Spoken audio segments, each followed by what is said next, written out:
Good evening. कैसे हैं आप सब लोग? आई होप आप लोगों की प्रिपरेशंस अच्छी चल रही है। आज हम यहाँ पर आर के नारायण के बारे में पढ़ेंगे। तो देखिए, आर के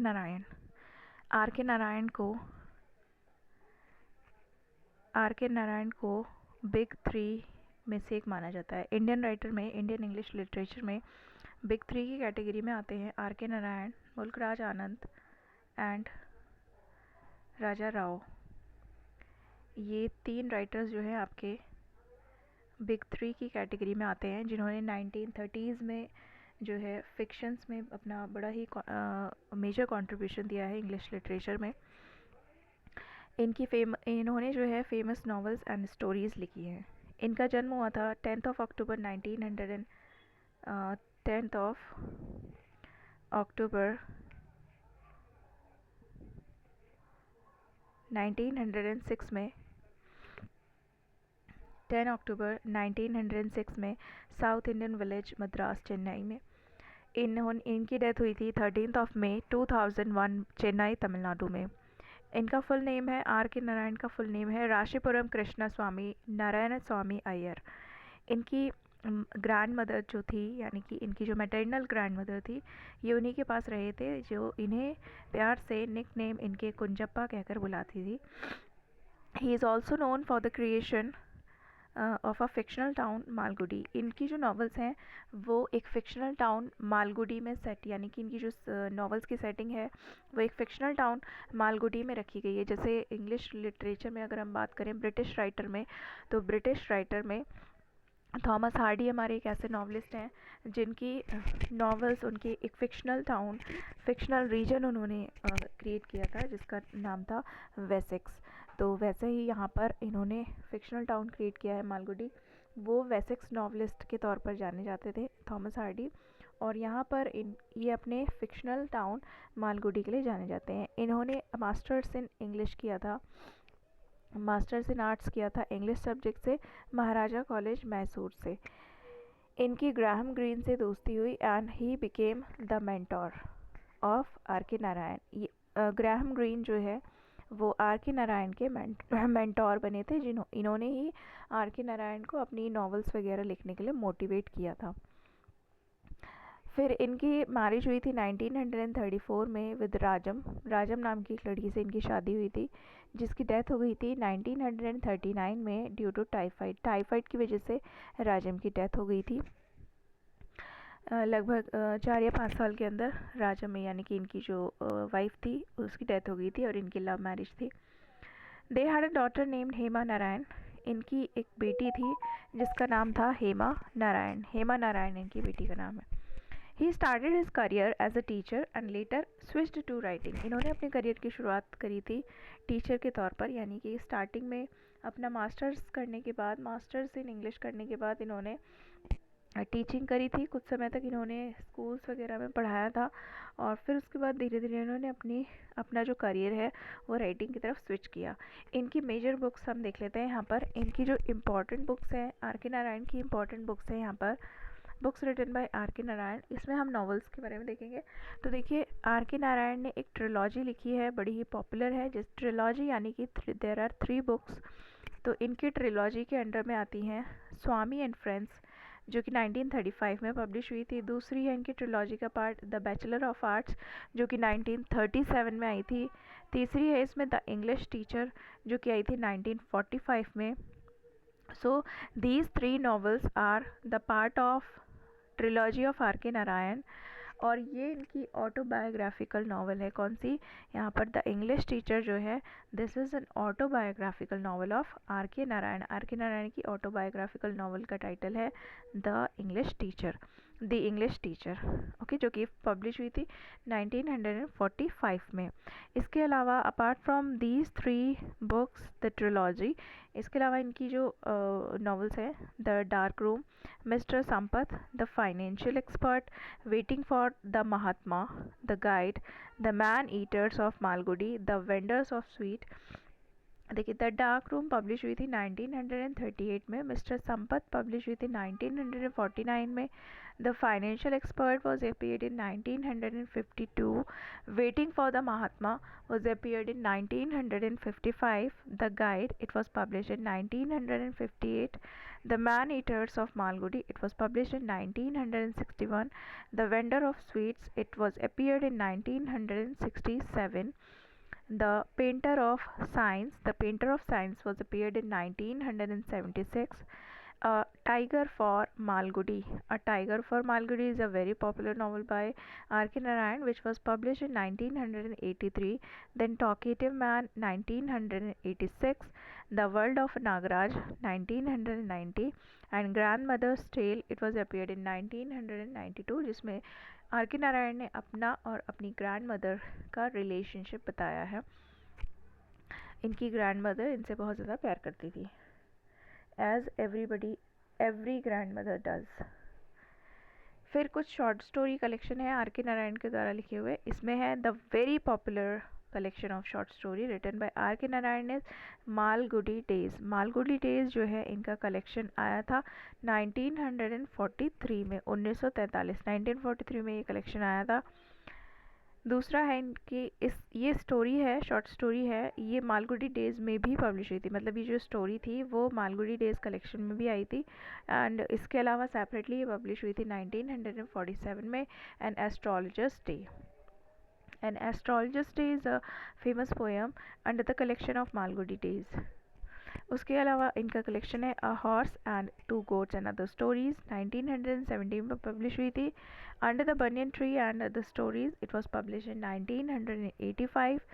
फिर है the grandmother's tale and selected stories, this collection was appeared in 1994। ध्यान रखिएगा, the grandmother's tale and selected stories इनका कलेक्शन ऑफ स्टोरी भी है, and the grandmother's tale एक नॉवल का टाइटल भी है।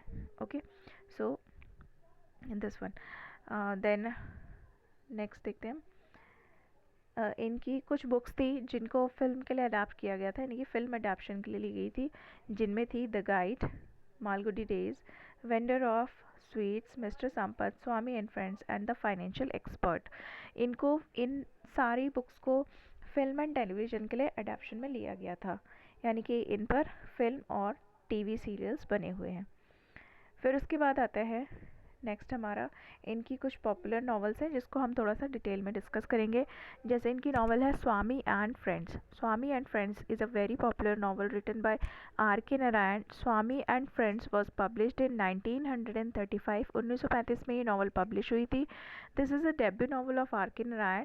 ये आर के नारायण की डेब्यू नॉवल थी, यानी कि फर्स्ट नॉवल थी इनकी आर के नारायण की, जिसकी सेटिंग रखी गई है the novel was set in Malgudi.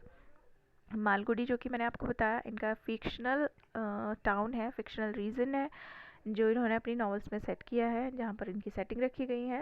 And Malgudi इनकी इनकी जो है नॉवल स्वामी एंड फ्रेंड्स में फर्स्ट टाइम जो है मेंशन हुआ है, because this is the debut और the first novel written by R K Narayan. इस नॉवल में एक प्रीफेस लिखा था जो कि लिखा था इनके मेंटोर ग्राहम ग्रीन ने। The preface of the novel was written by Graham Greene. Then next point is R.K. Narayan has mentioned the story of himself and his friends. इसमें R.K. नारायण ने अपनी खुद की और अपने दोस्तों की स्टोरी को मेंशन किया है। It was set in 1930s colonial India, Albert mission school. इस नावल की जो सेटिंग है वो समय दिया गया है इसमें 1930 के दशक का, जिस समय पर भारत जो है वो एक कॉलोनी था, उपनिवेश था ब्रिटेन का, यानी कि ब्रिटेन उस पर रूल कर रहा था। और यहाँ पर जो नॉवल की सेटिंग रखी गई है, जैसे कि मैंने बताया जगह तो मालगुडी है, लेकिन यहाँ पर स्कूल है एल्बर्ट मिशन स्कूल। तो एल्बर्ट मिशन स्कूल में यहाँ पर इसकी सेटिंग रखी हुई है। जो बच्चे जो स्वामी हैं और उसके जो दोस्त हैं वो एल्बर्ट मिशन स्कूल में ही पढ़ते हैं। There are 19 chapters in the book. इस बुक में 19 चैप्टर्स हैं। इसका ओरिजिनल टाइटल था Narayan's Friends, but on the recommendation of Graham Greene इन्होंने टाइटल चेंज किया और लिखा स्वामी एंड फ्रेंड्स। फिर उसके बाद है इस नावल की जो थीम है वो है childhood, innocence, friendship and colonial education system. बचपन, नादानियाँ, दोस्ती और उपनिवेशिक जो शिक्षा नीति थी वो इसमें मेंशन की गई है। इसमें मेजर कैरेक्टर्स हैं स्वामी, जिसका पूरा नाम है स्वामीनाथन, 10 साल का एक लड़का है, इसका दोस्त है मणि, स्वामी का बेस्ट फ्रेंड है। इसमें एक लड़का है राजम, जो कि अभी अभी रिसेंटली न्यूली एडमिशन लिया है इसने। इसके फादर जो है अभी इस एरिया के एसपी है, सुप्रिटेंडेंट ऑफ पुलिस। ये एक अमीर व्यक्ति है जो इंग्लिश में बात करता है, मतलब राजन स्पीक्स इंग्लिश। फिर इसमें कैरेक्टर सैमुअल, जिसको पी कहते हैं, पी, जो कि एक क्रिश्चियन बॉय है। फिर एक शंकर, स्वामी का शंकर है एक दोस्त। अब स्वामी, इसमें क्वेश्चन आता है कई बार एग्जाम में, हु इज़ कॉल्ड राजम स्टेल। राजम स्टेल मतलब राजम की पूंछ किसको कहा गया। एक्चुअल में क्या होता है ना, जब ये लड़का राजम नया नया आता है तब तो ये जो स्वामी है इसकी बात उतनी होती नहीं है राजम से। इसको लगता है ये इंग्लिश बोलता है, बहुत स्टाइलिश है, बहुत टिच विच रहता है, तो इसकी ज़्यादा बातचीत होती नहीं है। लेकिन धीरे धीरे फिर ये लोग अच्छे दोस्त बन जाते हैं। मतलब मणि की शुरू में इससे लड़ाई होती है राजम से, लेकिन धीरे धीरे क्या होता है, ये लोग अच्छे दोस्त बन जाते हैं। तो एक तरीके से जो दोस्ती है ना इनके बीच में, दोस्ती, फिर उसके बाद ये लोग क्रिकेट मैच वगैरह खेलते हैं। इसमें क्रिकेट मैच खेलते हैं, लेकिन क्या होता है, क्रिकेट मैच खेलते हैं लेकिन एक कंपटीशन होता है जिसमें जो स्वामी है वो पहुंच नहीं पाता है, जिसकी वजह से राजम उससे दोस्ती तोड़ देता है। और at the end of the novel क्या होता है, राजम के फादर का ट्रांसफ़र होता है, तो वो वहाँ से जा रहा होता है। तो ये क्या होता है, स्वामी उसको एक बुक देना चाहता है, मतलब एक गिफ्ट देना चाहता है, बुक देना चाहता है, बट उसकी ट्रेन छूट जाती है, मतलब ट्रेन चली जाती है। स्वामी राजम से मिल नहीं पाता है, लेकिन वो जो बुक है वो मणि को देता है। बोलता है कि तुमने राजम को बुक दे दी थी। तो मणि झूठ बोल देता है कि हाँ मैंने बुक दे दी थी। तो इस तरीके से नॉवल जो है एंड हो जाती है। तो बेसिकली जो नॉवल है ना वो दोस्ती पर बेस्ड है, दोस्ती, बचपन, school friends, this kind of things. ठीक है, अगली नॉवल आती है हमारी। देखिए इस नॉवल के बारे में थोड़ा सा और बता देती हूँ मैं। राजम जो है वो आता है तो एक क्रिकेट टीम बनाता है, एमसीसी करके। क्वेश्चन की पॉइंट्स है, एमसीसी यानी कि मालगुडी क्रिकेट क्लब वर्सेस किसके साथ होता है, वाईएमयू इज़ यंग मेंस यूनियन। अब यहाँ पे जो है दो चीज़ों के बारे में बताया गया है, एक तो मैम्पी फॉरेस्ट है और दूसरा सरयू रिवर। सरयू रिवर के बारे में भी इसमें मेंशन किया गया है। So these are the important facts related to the novel Swami and friends. उसके बाद दूसरी नॉवल आती है इनकी हमारी, the bachelor of arts. The bachelor of arts इनकी ट्रिलॉजी का सेकंड पार्ट है। 1937 में ये पब्लिश हुई थी और इसकी setting same Albert mission college में रखी गई है। वो स्कूल है, ये कॉलेज है, एल्बर्ट मिशन स्कूल में रखी गई है। इस प्ले की थीम है यूथ एंड लव। इसका प्रोटैगनिस्ट है चंद्रन। चंद्रन एक बीए का स्टूडेंट है और चंद्रन जो है हिस्ट्री का स्टूडेंट है। चंद्रन को मलाठी नाम की एक लड़की से प्यार हो जाता है, लेकिन इसकी जब ये अपने घर में बात करता है तो इसके पिता जो है इनकी कुंडलियाँ मिलवाते हैं, जो कि इसमें कुंडली मिलान नहीं हो पाता है, कुंडली में दोष आता है, तो मैरिज कैंसिल हो जाती है, जिसकी वजह से चंद्रन जो है वो संत बन जाता है, सेंट बन जाता है। और काफ़ी समय इधर उधर भटकने के बाद वो घर वापस आता है और अपने फादर के कहने पर सुशीला नाम की लड़की से अरेंज मैरिज कर लेता है। तो देखिए मैं आपको बता देती हूँ ट्रिलॉजी का सेकंड पार्ट जो कि है बैचलर ऑफ आर्ट। तो सबसे पहले जो ट्रिलॉजी थी उसका फर्स्ट पार्ट था Swami and Friends. Swami and Friends में स्कूल लाइफ दिखाई गई है, बैचलर ऑफ आर्ट्स में कॉलेज लाइफ दिखाई गई है, और तीसरी इनकी ट्रिलॉजी का पार्ट है द इंग्लिश टीचर। इसमें करियर ओरिएंटेशन दिखाया गया है, यानी कि पहले स्कूल, फिर कॉलेज और फिर उसके बाद बीवी बच्चे एंड करियर। ये नॉवल पब्लिश हुई थी 1945 में, आफ्टर द डेथ ऑफ राजम। राजम इनकी पत्नी का नाम है, उसकी डेथ के बाद इसका ओरिजिनल टाइटल दिया गया था एक्चुअल में grateful to life and death. इसका प्रोटैगनिस्ट है कृष्णा। कृष्णा एक इंग्लिश लेक्चरर है एल्बर्ट मिशन कॉलेज में। इस नावल की थीम है स्पिरिचुअलिटी वर्सेस रियलिटी। ये ऑटोबायोग्राफिकल नावल है। It was dedicated to his wife Rajam. ये जो नावल है वो इन्होंने अपनी पत्नी राजम को डेडिकेट करते हुए लिखी थी। ठीक है, उनकी मेमोरी में लिखी थी, या फिर हम बोल सकते हैं ये अपनी वाइफ को इन्होंने डेडिकेट करी थी। इसमें एक दिखाया गया है कृष्णा एक व्यक्ति है जो कि एल्बर्ट मिशन कॉलेज में पढ़ाता है, लेक्चरर है। वो क्या है ना, वो उसकी पत्नी की डेथ हो जाती है टाइफाइड की वजह से। ये इन्हीं की कहानी है, तो स्टोरी भी बिल्कुल वैसे ही चलेगी। ये कई बार अब सुसाइड करना चाहता है, बट इसकी बेटी जैसे ही सामने आती है तो इनको जो है सुसाइड के थॉट्स जो है ये छोड़ देते हैं और अपनी बेटी के लिए ज़िंदा रहते हैं। तो इस तरह की स्टोरी इसमें है। Then next is the financial expert. Financial expert publish हुई थी 1952 में। सेटिंग इसकी मालगुडी में ही रखी गई है। इसका मेन कैरेक्टर है मर्गिया। मर्गिया जो है वो इसका मेन कैरेक्टर है, जो कि एक एम्बिशियस मनी लेंडर है, एक ग्रीडी व्यक्ति है, और ये क्या करता है, बहुत हाई इंटरेस्ट पे लोगों को पैसे देता है। तो यहाँ पे एक डॉक्टर होता है, वो लास्ट में क्या होता है, वो डॉक्टर लोगों को मोटिवेट करता है कि तुम्हें इतने हाई इंटरेस्ट पे पैसे नहीं देने चाहिए, मतलब जो तुमने एक्स्ट्रा पैसे भरे हैं ना, तुम वो पैसे लो इस मर्गिया से वापस। तो नॉवल के एंड में दिखाया गया है कि लस्ट फॉर मनी, पैसों का लालच जो है वो मर्गिया को ले डूबता है, और ये फिर से कंगाल हो जाता है और बरगद के पेड़ के नीचे बैठता है। ठीक है, तो ये नॉवल है द फाइनेंशियल एक्सपर्ट। उसके बाद नेक्स्ट नॉवल है हमारी waiting for the Mahatma. Waiting for the Mahatma actual में आर के नारायण की नॉवल है, जो कि लव स्टोरी पर बेस्ड है, श्री राम और भारती की। श्री राम जो है ज्वाइन करता है गांधी जी का नेशनल मूवमेंट, जो कि क्विट इंडिया मूवमेंट है। इस दौरान क्या होता है, इसको एक लड़की मिलती है, वही भी एक नेशनल एक्टिविस्ट है जिसका नाम है भारती। इन दोनों को प्यार हो जाता है एक दूसरे से। फिर इन्हीं नेशनल मूवमेंट्स के दौरान क्या होता है, श्री राम को जेल में डाल दिया जाता है, और जब श्री राम जेल से छूटता है तो उसे पता चलता है कि गांधी जी को गोली मारकर उनकी हत्या कर दी गई है। And now they are waiting for the Mahatma, यानी कि महात्मा गांधी का भी वेट कर रहे हैं। So this is the novel the Waiting for the Mahatma. अगली नॉवल है the very popular novel the guide. The Guide जो है, इस पर एक फिल्म भी बनी हुई है सेम नाम से, द गाइड नाम से, देवानंद की पिक्चर है। This novel won him the Sahitya Akademi award 1960। इस नावल के लिए इनको 1960 में 1960 में द साहित्य अकादमी अवार्ड दिया गया था। This is the story of Raju और रेलवे टूरिस्ट गाइड। ये जो स्टोरी है, ये राजू की स्टोरी है, जो कि एक रेलवे टूरिस्ट गाइड है। ये एक रेलवे टूरिस्ट गाइड है। इसका एक रेलवे का टूरिस्ट होता है जिसका नाम होता है मार्को, उसकी पत्नी होती है रोज़ी। तो ये लोग आते हैं, तो जब भी राजू रोज़ी से मिलता है तो इसे रोज़ी से प्यार हो जाता है। कुछ समय बाद रोज़ी को भी राजू से प्यार हो जाता है। मार्को को जब पता चलता है तो ये इसे छोड़ देता है। छोड़ने के बाद ये राजू जो है इसकी कंपनी ज्वाइन कर लेता है, और इसको डांस वगैरह मतलब बहुत अच्छा आता है रोज़ी को, तो ये डांसर बन जाती है। डांसर जब ये बन जाती है तो क्या होता है कि जो राजू है, अब ये सब लेखा जोखा सब कुछ ये राजू ही देख रहा है इसका। तो ये क्या करता है ना, कुछ समय बाद पैसों का गबन कर लेता है, मतलब पैसों का हेरा फेरी हो जाती है, फॉर्जरी हो जाती है। तो फॉर्जरी की वजह से इसको 2 साल के लिए जेल में डाल दिया जाता है। और जब ये जेल से छूटता है तो ये ऐसा दिखाया गया कि एक मंगला नाम के एक गाँव में जाता है, जहाँ पर लोग इसे साधु समझ लेते हैं, और साधु समझने के बाद ये एक स्पिरिचुअल लाइफ जीने लगता है, ऐसा जो है यहाँ पर दिखाया गया। तो इसमें बेसिकली ट्रांसफॉर्मेशन बताया गया है कि transformation of Raju from the tourist guide to spiritual guide.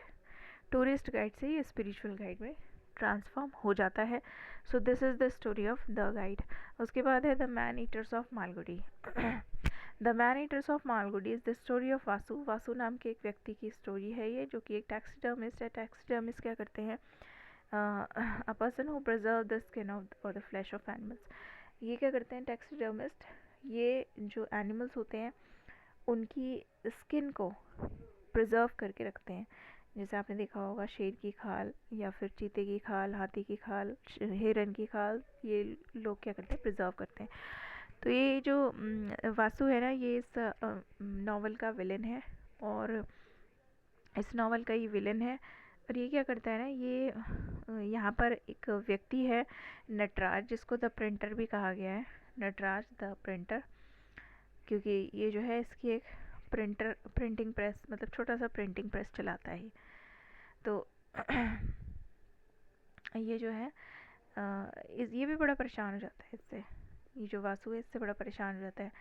ये क्या करता है ना, प्लानिंग करता है, जो वासु होता है वो प्लानिंग करता है कि जो मंदिर में टेंपल में जो कुमार नाम का एक हाथी है ना, उसको मारकर उसकी खाल निकाल लेगा। ठीक है, तो अब होता क्या है कि एक दिन पूजा हो रही होती है रात में, और पता चलता है कि वासु जो है मर गया है। अब यहाँ पर ये दिखाया गया है कि वासु मरा कैसे। वासु जो है मस्कीटोज़ को मारते समय उसने खुद ही अपने सर पर हैमर मार लिया, तो अपने ही आप जो है वो बाय मिस्टेक मर गया है। तो ऐसा दिखाया गया है कि ही हैज़ बिन डाइड, मर चुका है वो। उसके बाद अगली नॉवल आती है हमारी a tiger for Malgudi. A tiger for Malgudi में टाइगर का नाम है राजा।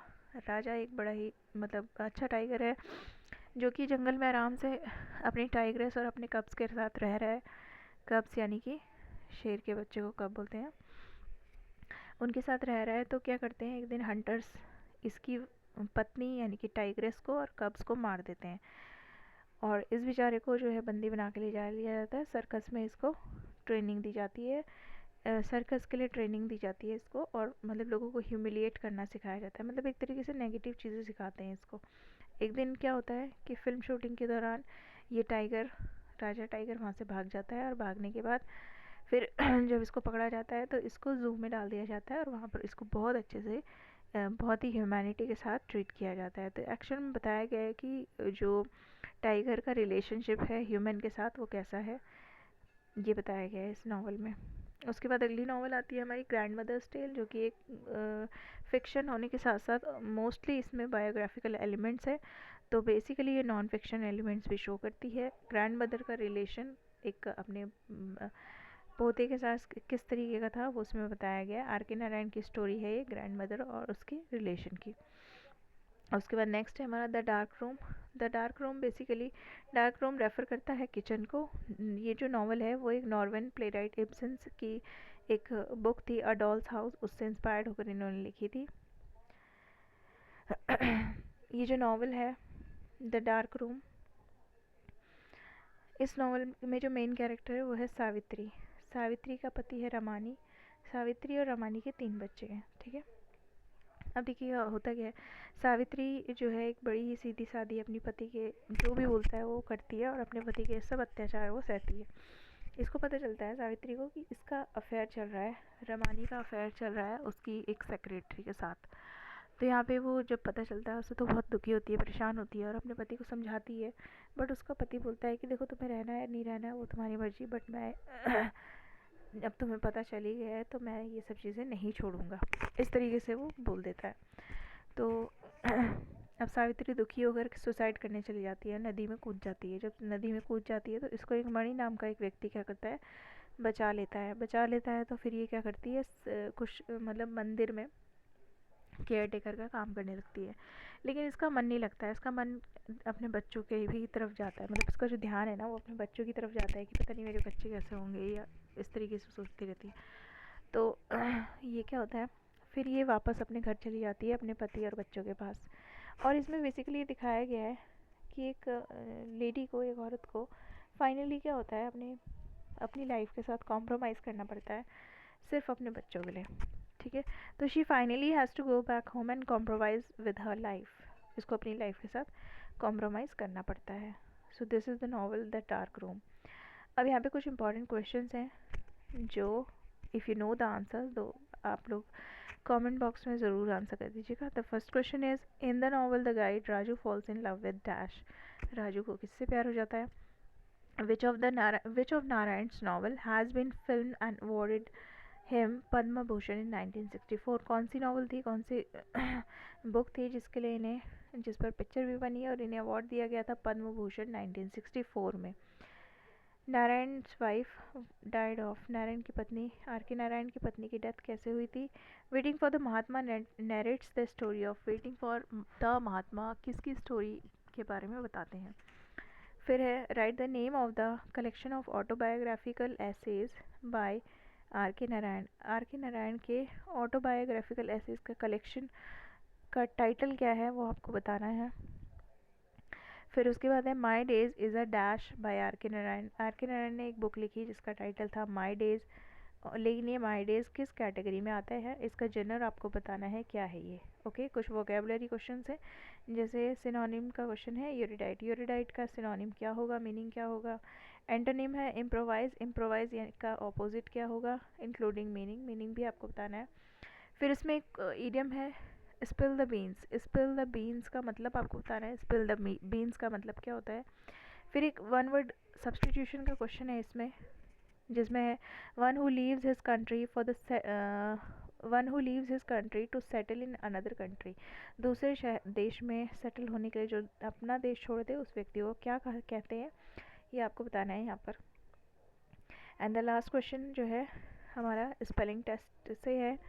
स्पेलिंग टेस्ट है आपका जिसमें आपको इनकरेक्ट स्पेलिंग बतानी है। ये 4 स्पेलिंग्स आपके पास दी गई हैं, इनमें से जो भी इनकरेक्ट स्पेलिंग है वो आपको बतानी है। Tuition, occasion, efficient and colleague, इसमें को जो भी इनकरेक्ट स्पेलिंग है वो आपको बतानी है। आई होप आपको यहाँ तक समझ में आ गया है। अगर वीडियो अच्छी लगी हो तो प्लीज़ वीडियो को लाइक, शेयर और चैनल को सब्सक्राइब करना मत भूलिएगा। आप इसी तरीके से जुड़े रहिए और चैनल को लाइक ज़रूर करिए और प्लीज़ सब्सक्राइब भी कर लीजिएगा और अपना नोटिफिकेशन भी ऑन कर लीजिए, जिससे कि जो अब वीडियोज़ वगैरह आती है आपको नोटिफिकेशन मिलता है न्यू वीडियोज़ के लिए। वीडियो अच्छी लगी होगा तो वीडियो को लाइक ज़रूर कर दीजिएगा। Thank you everyone, good night.